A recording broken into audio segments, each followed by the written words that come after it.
This is episode number 2 with David Drazil. Welcome to the Archiologist Talks. The Archiologist is a collaborative platform that focuses on showcasing worldwide design projects from students and young professionals. This time around, though, we're creating a space to talk about design with the leading architects and designers around the world. Our goal for these conversations is to inspire and influence the young community. We're going to bring in tips, personal insights, and different perspectives of what design really is to each one of us. And I'm your host, Maria Flores. Alright guys, so today on the podcast we have David Drazil. He's a young architect and an artist from the Czech Republic. He's currently living in Prague. He has a passion for visual presentation of architecture. He shares tips and tricks on architectural sketching and creates freebies and educational resources on how to sketch like an architect. He's an online teacher, an author, an external lecturer, and the founder of sketchlikeanarchitect.com. He has an engaging community of over 90,000 only on Instagram, and he currently has thousands of students. During the conversation, we talk about how and why he started Sketch Like an Architect, how through consistency and passion he developed an extremely compelling platform for students to understand and feel comfortable sketching. David also gives amazing pieces of advice on how to become better at sketching and designing, how to stop being afraid of failure, and how to be more productive and develop faster ideas. We talk about how design should be more about people and the relationship they have with one another, and not so much on the building. This is such an interesting conversation, guys. You definitely do not want to miss this one. Let the talk begin. Hey David, how's it going? Thank you so much for being in the podcast. Hey Maria, thanks for having me. Thanks for the invite. So how are you? How's it going? How's work? How's life? Everything's good. Everything's progressing. A lot of work, a lot of projects I'm working on right now at the same time, but exciting. What are you working on right now? There are a couple things. Recently I just started my new website, my first ever website at sketchlikeanarchitect.com. So I'm working on producing more content, especially for the blog posts and galleries of sketches for inspiration. So that's definitely one thing. And the other thing is working on the new educational material on advanced techniques in architectural sketching. So that comes more things related to that. Wow, that's really nice. I've actually wanted to ask you something ever since I, met you through Instagram. Yeah. Do you do this full time or is it a part-time job? Because if it's part-time, then man, it's been, as they say nowadays, it's been a real hustle from the beginning. And when I started, I think actually I was unemployed back then in Denmark. Right now I'm in Prague. We're based in Prague again, but back then we spent 5 years in Denmark, and we were in Copenhagen. And I started in the time when I was unemployed and I was looking for a job in Copenhagen for work as an architect. And at that point, I started with Instagram. I think it was 2017, the beginning of year 2017. Mm-hmm. But soon after that, I got hired, and actually most of the time, those 2 years, it was just to work in the evenings, in the early mornings, on the weekends. I know how that feels. So I was working as a full-time architect, and as an extra thing, I was doing this Instagram and Sketch Like an Architect project and things related to that. So up until now, it has been just a side hustle, part-time thing. But I mean, at the end of the day, it's something that you love. Like you feel very passionate about it. So at the end of the day, it doesn't really seem like work, No, not at all. Not at all. So it's been actually nice that at work, my responsibilities as an architect were kind of limited because I was new, I was fresh graduate, I just started, I was starting getting experience. So the responsibility I was given was not as big. And when I came home and I was doing this little project of mine, this online thing, I I got all the responsibilities and all the decisions were made by me. So it was a nice balance between, okay, working and getting experience in real practice, and then doing something completely on my own when I was in charge of everything. So it was a nice balance, I guess. I mean, I look up to that because there's some people that don't really have the time to do the hustle that they want. Yeah. And then it becomes a thing that they say, well, I'm not really going to do it. But, you know, that step of actually doing it and working on it, I'm pretty sure it's really hard. Taking the evening when you want to be with your family or friends, but you know that you just have to do it and stay consistent. So that's really inspiring, definitely. I think my advantage was that I started while I was looking for a job. So even though if you look for a job properly, it's actually a full-time job itself. But let's say my time was a bit more flexible. So, and at that time, I think I built a habit of doing this Instagram thing every working day, 5 times a week.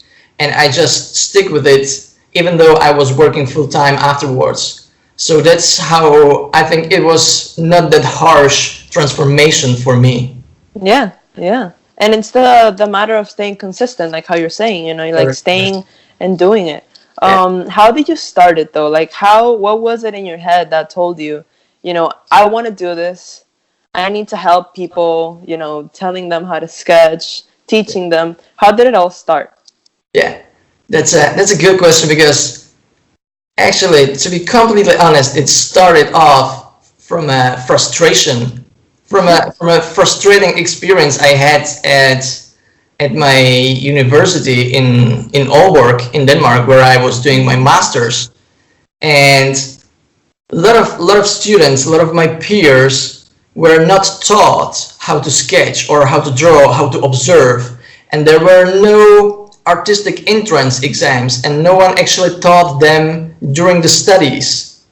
And it was very visible on the graphical outputs, you know, on everything you do, every drawing, even though it's technical, you can feel if the person has a visual sense for how things are clearly communicated or not. And it's not only about drawing, it's everything graphical that you put out. And the inability to sketch and draw and not being used to took really its toll on those outputs. And because we were working in groups, it just sometimes I wasn't really satisfied with the level, with the standard of what we produced. And at the time I was also learning a lot of stuff online and taking courses and classes on my own just to learn more outside of school. And I thought, hey, it would be, maybe there are more people like that would actually benefit from being able to sketch and use it as a tool for both design process and presentation. Just learning the absolute basics of architectural sketching, which I've been fortunate enough to be taught at university in Prague. So after I finished my master's, I just decided to share this basic tips on how to sketch like an architect with the world. And back then I had no website. I had just a personal Facebook, but I knew that Instagram was like growing big. Yeah, it was becoming Instagram is big. It was in 2016/17, and I took it as a good opportunity to start Instagram just as a gallery for showcasing the behind the scenes of how I was producing sketching and tips on how to sketch, and how I was putting together the first PDF handbook and the first online course. So I took it as a gallery of works in progress and a little bit of what I did to actually create that PDF handbook. So, and it somehow took off, because I think I was providing a lot of value when it comes to tips on how to improve. Which are very easy to digest, and you can actually take them and apply them to your own sketching or illustrations and whatever. So, and from that point, it's been really meaningful to me. I found a little purpose in that. I think teaching is such a great purpose to have. Oh my God, yeah. Share knowledge. When you know something a bit better than maybe most of people, I think it's really such a nice feeling to share it with the world. It's and fulfilling. yeah, exactly. And to help someone who might need it, for their own work. So since then, yeah, as they say, it's history. But I just kept going and producing more content on how to sketch like an architect, because I still believe in it, and I still believe it brings value to any designer actually. Oh, yeah. And I saw something that you had on your new website, sketchlikeanarchitect.com. Um, you said something about how technology right now, it's basically taking over, the whole aspect of sketching. And for architects, sketching is such an important tool. And not only architects, designers in general. Yeah. And there was a question that they asked on your community, which was, do you think architecture sketch is becoming a lost art form due to computer sketching? What do you think about that? It's a really good question. I've thought about it, and at first I thought, no, of course not. I think it is becoming a bit more lost than it was before because of all the technological progress and advancement. And I think that's also the reason why the Sketch Like an Architect project can be actually alive, because there is growing demand for these analog skills. So I believe that it still has huge benefits and values that provide for better design and better presentation. Yeah. But at the same time, because of all the new softwares and really the focus of the world on new technologies, the sketching is becoming really a bit lost, as they put it in the question. So yes, it is becoming lost, but actually the mission of the Sketch Like an Architect project is to say, hey, there's so much value, so much benefits that you can take out of simply using pen and paper and sketching things out for brainstorming, for idea development, for iteration and optimization of your design, for simple and fast communication. That's just huge, and this is getting a bit lost with the use of all the softwares. When you were saying that sketching is it's a part of process for us, for architects and many other designers. And what I've experienced, and it was part of the frustrating experience, that sometimes even drafting and just drafting lines in AutoCAD, and sometimes they call this sketching in architecture. And I see a huge technological barrier when you use any digital softwares, be it AutoCAD or be it any BIM platform. Mm-hmm. There's just a lot of things in between your hand and your mind. So all the user interface, you're just focusing on where to click, and basically a lot of people just use generic walls and predefined windows, and they put it together and they call it a facade. Yeah, that's not really what creative process in architecture design is for me. So one of the really biggest advantages of sketching is the instant connection between your hand and your mind, and you get very easily into the state of flow where your creativity and your problem-solving skills are at its peak, and you really get to do something productive and creative. And once you know what you want to achieve with your sketch, you can take it to digital space for more precision, for being faster, or for just producing some digital outputs out of it. That's totally okay. But I'm a bit against diving right into digital software when you don't know what you want to create in the first place, when you don't have the clear intention. And I think just sketching it out is the fastest and most natural way how to get there first. Yeah, I totally agree with everything you're saying. I feel like you're in my head, because me being a professor for undergraduate students, I receive students that are in Design 1 and Design 2. So they're coming into architecture. Yeah. And the first thing that they want to do is, let me know how and when I can download Rhino. Yeah. And I'm like, okay, first of all, you need to learn how to sketch. You need to learn how to put your ideas into paper, because if not, you're not really advancing in your process, and I tell them, they're so focused on, the destination of I want to build something already. Yeah. But I tell them, just like how you said, it's a process, and it all comes out through drawing, sketching. I don't like this idea. Okay, then I'm gonna sketch another one, and so on. So finally arrive to something a design that you actually like, and then when you have the dimensions and everything, you can put it into AutoCAD and then into Rhino. You don't start just like that. That's definitely a really good advice for architecture students right now. When you started sketching, this is really good. When you started sketching, were you always good at it? No, I sucked. I totally sucked. As you said, it's a process, not only in architecture, but it's a journey. You don't practice when you're good.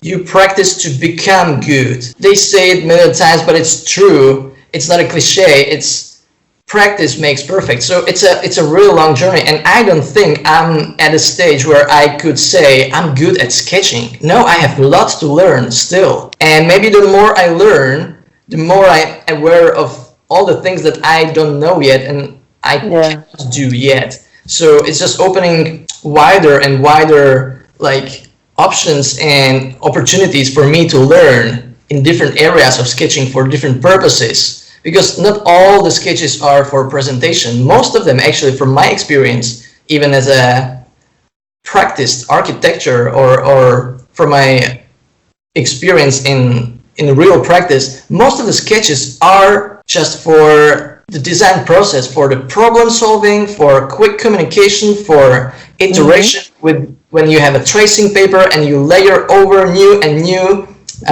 options of your design to make it better. So that's actually most of the sketches. I would say maybe 80 to 90% are rough, dirty, quick sketches, which should just get you into the flow and help you communicate and solve problems. So most of the sketches, I think it's more as a tool for just thinking.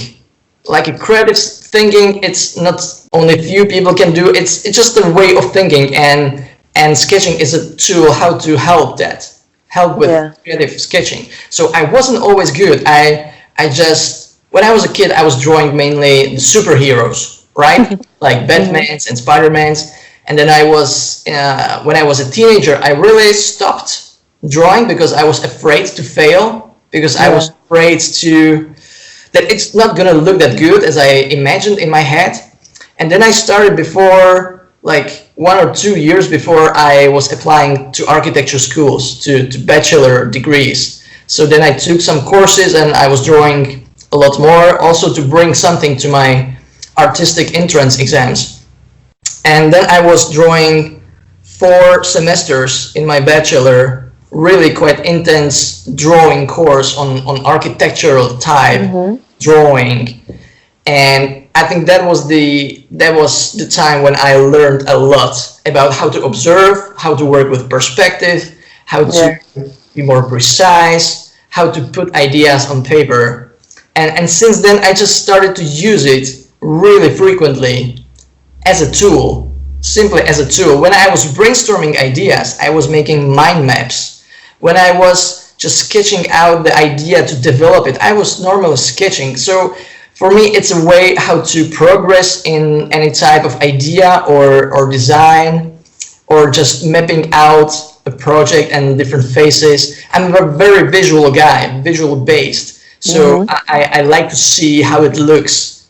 I like to work that way. So I use it in that way, even with sketching. So it's more than a tool, and if you just keep practicing, then it's gonna serve you very well, and you'll be better in time. It just takes patience as everything. Yeah. When you said, that sometimes when you felt like you were sketching and that you might be a failure at it, how do you think is a good way to overcoming that? Like, for example, I know some people that some students that they have a brand new sketchbook, they're so afraid of ruining the page just because the sketch is gonna look so horrible. How do you overcome that fear?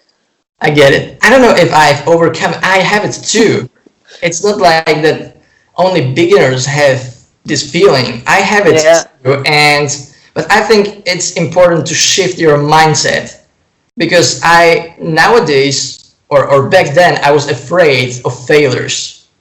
I was afraid to fail, but now I'm happy to fail because I think failing and making mistakes is just a part of the process and it's important.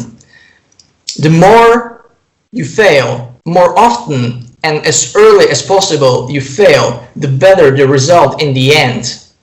So I actually would encourage people to fail as often as possible because that's where you make mistakes, yes, but that's where you also learn from and you gain more confidence. You become more confident and you learn from the mistakes and that's how you grow and that's how you improve your design, that's how you develop yourself as a professional architect or designer. It's through failures and mistakes. That's how we learn as human beings. It's applicable to any area of lives. So just don't be afraid to fail. And I think one of the good advice I also give sometimes to people who are afraid to fail too much is create a habit of creating one simple and crappy sketch a day. Just one crappy sketch. It doesn't need to be nice. Just sketch for 5 minutes. You don't need to put it online. You don't need to share it with anyone. Just for yourself and for the sake of sketching, for the sake of practice. One crappy sketch. That's it. Develop this habit, and in 1 month, 6 months, you'll be so much better. Yeah. Just don't be a good advice. Rather opposite. Fail as often and as early as possible. Yeah, that's a good advice. And that leads me to the question of, do you need to be in an environment that you like in order to sketch? Or for you, let's say, what is the most comfortable environment that you feel like at sketching? Do you sketch anywhere? Do you sketch at home? I haven't thought about this. I connect sketching with working or with architecture, with designing. I'm very comfortable sketching at home, of course. And maybe you can see behind me, I have a huge whiteboard where I love to sketch because it's a big area, it's a big canvas for me where I can dare to sketch anything and map things out. But I don't have really particular spaces that I would be encouraged to sketch. And actually, I'm not one of those guys who sketch a lot in sketchbooks. I like to have loose papers. Really? Yeah. I'm used to it more. I kind of feel like the sketchbook is... There might be a bit of fear from like ruining the sketchbook with one page. I don't want to tear it out or something. But I'm also not used to it in that way. Like urban sketchers, for instance, that travel and sketch different on different occasions. So I don't use sketchbooks that much. Rather plain papers, loose papers, and that's interesting. Yeah, and a lot of tracing papers, especially when it comes to design. So, that for sure. So I can layer things up and over and iterate it so it becomes better. So I don't have any special places or environments connected to sketching. No. I particularly like sketching while I travel. Okay. Just because seeing, new things, and I usually do carry a sketchbook with me. Yeah. Okay. I treasure my sketchbooks like you have no idea. I literally have like around 20 that I keep just stacked in my room. Okay. So I look at them and I'm like, wow, they're so pretty. And they're empty or filled? Huh? They're empty or they're filled? Oh no, they're filled from like, I don't know, 5 years ago or something like that. Oh, it must be nice to see the progress you've made. Yeah. I sometimes do that.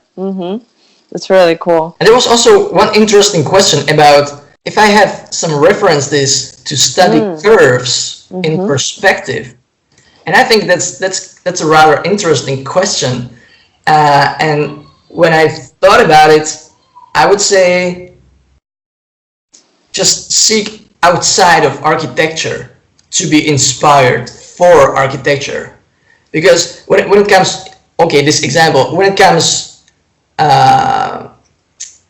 for curves, And where would I be inspired for curves? And by curves, I was thinking about airplanes and avionics and boats, things related to aerodynamics and hydrodynamics, because the designs and engineering, these are some beautiful and very functional curves. So maybe I would get inspired from this area, because I think it's really important not to get inspired by architecture for architecture. I think that's very limiting. If I want to design something fresh, something unique, something just for the brief, then I would look for inspiration outside of architecture. I would be inspired by nature. I would be inspired by the people I design it for. I would be inspired by the context of where I'm situated, right? But not by other architecture. I think that's very limiting point of view, and it seduces you sometimes to copy some things, and copies can never be better than the original. So I would just avoid being inspired by architecture for architectural design. I think there are so many better ways how to be inspired, and so many other areas that we can get inspired as architects. Even like the relationship that people have with one another. I think that's a very important thing to look at when designing for spaces, how people connect, where they go, what they like. Exactly. There's especially, I think there's evolving area of space planning, especially when it comes to offices and working spaces, because just the relationship dynamics have changed and evolved a lot on working places. So how we work today is totally different from how we worked 20 years ago. So definitely I agree with what you said. It's important to study more, to take a look at it as a bigger picture, as a complex things. It's not just about spaces, it's about spaces for people, and there's social interactivity, right? So it gets much deeper than that. Question that I have, maybe not the last question, but they asked one that was, how would you describe architecture in just a few words? For you particularly, what does architecture mean? Yeah, that's a tough question. But I think since I was a student, I've developed a simple definition of architecture for me. And that is that architecture is about creating spaces for people. It's a very general definition, but I think it's important that we always talk about spaces, about creating spaces. If it's interior, exterior, it can be public space. It's always about spaces, about 3 dimensions. And maybe even more importantly, it's always for people. So we have to think about the target groups, we have to think about the end users, we have to think about the people we design it for. So that's like the 2 pillars that define architecture for me. We create spaces for people. What about in one sentence, one advice from everything that we just said? A piece of advice that you give to an architecture student right now. Just one sentence. One sentence, one advice. Learn to sell. That's a good advice. And the reason why I say it, because when you graduate and you're out of school and you're looking for a job, you need to be able to sell yourself to be hired. You need to be able to present yourself through benefits you can bring, through the values you share, through the advantages that the firm can get out of you. You have to think about it from their perspective. It's about effective communication. I first need to understand you, and then I can be understood. But I always have to think about the audience or whomever I'm talking to, so I understand their perspective first, so I can explain them better my point of view. So, and I think this is part of selling, and I don't mean it only in financial way. It's not about money. It's just about presenting things or people or ideas in the best possible way, so people understand it and it's presented through the advantages that it brings to them. That's I think how you even sell yourself to be hired. If you can find pain points, some struggles that that company has, and you can come up to them and say, hey, I'm here to help you solve these issues and problems for you. I'm gonna do it like this and this and this, and we can achieve this. And your benefit is, I don't know, you grow faster, your work faster, you'll be able to be more financially competent, whatever. It's just that you bring the benefits and you present it through them. So the advice is learn how to sell, even yourself. Yeah, I totally agree. Architects, I mean, designers in general, they're always selling an idea.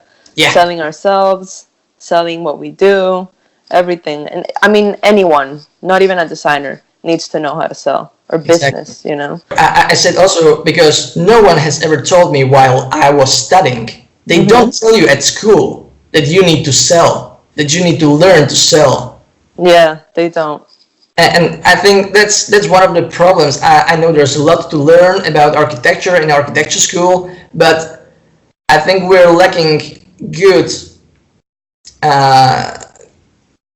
resources on how to learn better communication and selling. Because basically that's what you do. You sell your ideas, you sell your services, you sell yourselves.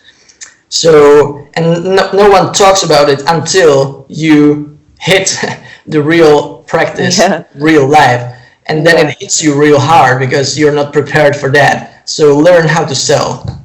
And you know what? Something else that they don't teach you is how to, you know, do something that you dream of. Like, they tell you you have to go to work, you have to graduate, work for the rest of your life, and that's it.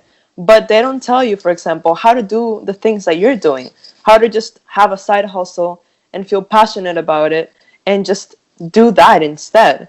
What would you tell someone, and I swear to God, this is the last question, what would you tell someone, right, that is trying to pursue a side hustle, something that they really want to do, their dream, but they're stuck between, you know, I have a job and I, you know, need to be financially secure, but I don't want to make that jump to something that I know I love, but I don't know what's going to happen and how it's going to develop. Yeah, I think the key is to educate yourself outside of your professional career. Just, you know, doing your personal projects on the things that are a bit outside, even that they might be connected to your professional career, but maybe in between or outside of that area, and just educate yourself a lot. And especially in the area of personal growth and self-development, and just shifting your mindset and looking for opportunities. You know, when as they say, when you look for a yellow car, you always see yellow cars everywhere. When you look for problems, you can see problems everywhere. And when you look for opportunities, you can see opportunities everywhere. So it's about really shifting your mindset and learning a lot about how to function better as a human being, as yourself. Start with yourself and define your why you do things. You know, as Simon Sinek says, start with why. I don't know if you've heard of him, but he's a great guy with this manifesto. So I really do believe in reasoning and getting really clear on why you do what you do.